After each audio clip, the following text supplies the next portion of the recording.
It's October 2021, and it's been an interesting month for horror fans, specifically with TV series, where seemingly everything old is new again. We have the Chucky TV series, which I have been watching and enjoying. Also, a new TV series of I Know What You Did Last Summer, which I was a little iffy about, but I started watching it, and from what I've seen so far, it's not bad. It's actually pretty entertaining, and does some interesting stuff with the whole "I Know What You Did Last Summer" kind of concept to it. Just kind of like an updated version of it, same kind of stuff you can expect. Sexy teens getting in trouble and secrets and I don't know all that stuff.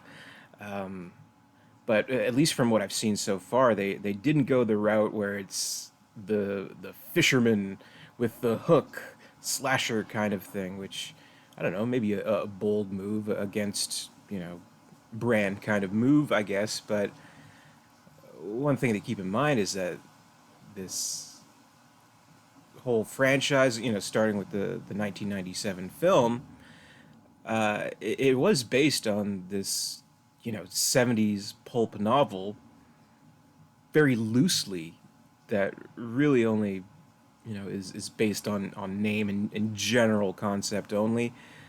Where it's a good title. I know what you did last summer, and getting spooky notes. I know what you did last summer. So I mean, it's all fair game, I guess, in adapting this concept and seeing what certain creative forces can do with that concept. And we saw how they're able to do it with the 97 film turn into to the slasher, and now with a new TV show where they're taking the same concept, doing something a little bit different with it, and that's okay. And from what I've seen of the show so far, I've enjoyed, but it did get me to thinking that while I really kind of have a soft spot for those original two I Know What You Did Last Summer films. I Know What You Did Last Summer, and I Still Know What You Did Last Summer, starring Jennifer Love Hewitt. I had never seen the third movie in this trilogy, which is I'll Always Know What You Did Last Summer. And, it's a mouthful of a title, sure, but I mean, with that kind of gimmick with the titles, where else can you really go besides I'll Always Know? It's not like, I still know what you did last summer, or even like going for like the parts, like I know what you did last summer, part three, or whatever. Or, maybe just using the last summer part of it, like I don't know, Revenge of Last Summer, Death of Last Summer, Suddenly Last Summer. I don't know, but pretty much painted into a corner. I'll always know what you did last summer. Fair enough. Good title, I guess. And really, not to bury the lead or anything like that, though I've already been kind of rambling on about absolutely nothing. The movie, it's dog shit. It's horrible. I'll always know what you did last summer. It's an absolutely horrible piece of shit. Needless to say, this doesn't have any relation to the first two in the quote trilogy. No Jennifer Love Hewitt reprising her role. No Freddie Prinze Jr., nothing like that. No Muse Watson as the fisherman. This is a sequel in name only, just as I Know What You Did Last Summer is an adaptation of the novel in name only. So what we really have here is it's in essence it's a remake really of the first one of I Know What You Did Last Summer, where it's the same general concept. We have these group of friends who get involved in a terrible accident, and they cover it up, and then next summer on it takes place 4th of July, so the next year they start getting these messages, these notes, this time updated on their 2006 phones. I know what you did last summer, and that's the concept, and they have to figure it out, and we can't go to the police. Oh, blah blah blah. That's generally what it is. Everything about it is absolutely horrible. Like even like the accident itself, it's not like it's a very simple thing of like drinking and driving, getting in the car accident, hitting someone. Yeah, I mean you kind of understand that. Here it's just such a stupid fucking thing where I mean I guess in the loosest relation to the other movies, there is like this legend of around the town of, yeah, this fisherman, he comes and kills teenagers. Okay, and so they play a prank, and some guy on a skateboard dies, and it's the sheriff's son, and they realize that they can't really turn themselves in, and they can blame it on this mysterious fisherman. I guess it's so stupid, and that's the incident that they all get together and we take this to our grave. We don't let anyone know. That's it, right? Um, and then the stalking starts the next year, and that's the movie. Uh, Terribly acted. I mean, these teenage kids are young actors. They're not really that good. Not really good in terms of plot, obviously. Not good in terms of scares, obviously. And maybe like the biggest offense of this movie is just the horrible editing. Like there's just this like obnoxious like 2000 style like trying to be like Saw, I guess, kind of editing where there's these like quick cuts and like weird music video style edits to the scenes. It's just obnoxious, absolutely obnoxious. And really, it's just edited in such a way where you can't even really follow the action. Like it's just so poor in its way of conveying like the simplest kind of thing. Like like someone's like swimming in a pool, and the hook comes and slashes him. It's like it's just so poorly put together. Like you can't follow the action. It's just like you know a low rent Michael Bay kind of thing. It's just horrible, absolutely horrible. So there's that, and I mean, obviously we don't really care about these kids, and we don't care about the the supposed suspense of the story, not being able to tell, and kind of like trying to guess who it might be. Oh, it might be the sheriff, or maybe the sheriff's nephew, or maybe this other cop here. Uh, well, it's none of that, as it would turn out. I mean, I guess spoilers if you care.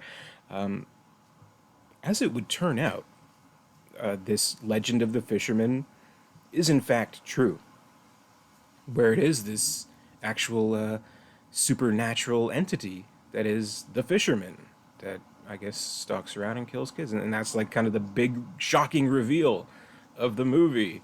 Wow. So that's stupid, but I mean, maybe it could have worked in some other kind of way. Like, I mean, obviously with the previous film, it's like how does this Muse Watson guy? How does he like keep coming back unless he is supernatural? So you kind of suspend your disbelief in that. So you kind of see it work if we just kind of double down, say, okay, it's not a real human. It's this Jason like character that can never die and can be anywhere at any time, and you know is more supernatural than human. You can kind of see that working, but not with this movie because the movie is so terrible. It's just absolutely awful. Shot like a commercial. It's just piss poor. It's horrible, and I didn't really expect too much, but was still quite disappointed with the movie because this month, if you've been keeping up with my reviews, I ventured into the straight to video Wishmaster territory, which I mean, as bad as some of those may have been, there's still value to them. They still had some entertainment to them. This one, it's just it's dull, it's boring, it's stupid, and it's just irritating to just actually watch, just with the horrible editing and all that stuff. So I mean, those straight-to-video Wishmaster movies are like, great productions in comparison to this piece of shit. And the previous two I Know What You Did Last Summer movies are masterpieces in comparison to this awful movie. Uh, so you know what, it's probably it's up there with some of the worst sequels to established franchises such as it is. But it seems that this franchise has bounced back with the television series, which again I've been enjoying. We're a couple episodes in now. It's doing that thing, not you can't binge it all at the same time. There's a new episode every week, so I've watched the first 4 episodes so far, or first three or four I've watched so far, and they've done some interesting stuff, some good stuff with the franchise. So just goes to show. I mean, you can have a title and just a general concept alone, and there's a lot you can do with it, as we've seen with the '97 and '98 films, kind of these slasher things, as we've seen with this one, which is kind of the failed supernatural angle to it, and with this television series that's, I don't know, like X-rated Riverdale or something like that. I don't know, but yeah, I guess it'll always just kind of have this brand recognition. So we may not see the last of I Know What You Did Last Summer anytime soon. So that's kind of an interesting thing, kind of interesting challenge for filmmakers, for television producers to put together. But this movie, this 2006 straight to video, by the way, like in case you needed to know that, is just horrible. Avoid at all costs. Total piece of shit. I've forgotten the movie already. If there's like any like you know redeeming kind of factor to it, it's, I don't know, maybe like a little bit of like that 2000s nostalgia to it, where it really does feel like a 2000s kind of thing. You see the one girl in the movie, she's with her band that looks like Green Day or something like that. I don't know. It's kind of funny in that respect, and seeing like the phones from like that era that are like so outdated already. It's kind of funny, I guess, but other than that, you can't even really watch this for just kitsch's sake, for laughing at it kind of sake, because it's so bad it's not even that bad. So how unfortunate is that? So avoid. Stick with the first two and check out the TV series. It's not bad. So comment below if you've been watching the TV series. I'm curious to see how many people are checking it out and what people think of it. But that's my review of this one. I'll always Know What You Did Last Summer. Awful, just awful. So we're doing 31 days of horror here on the channel. New horror movie reviews every day in October 2021. Be sure to stick around. We got lots more to go through. We have more horror movies to watch. Be sure to comment, rate, subscribe, all that good stuff.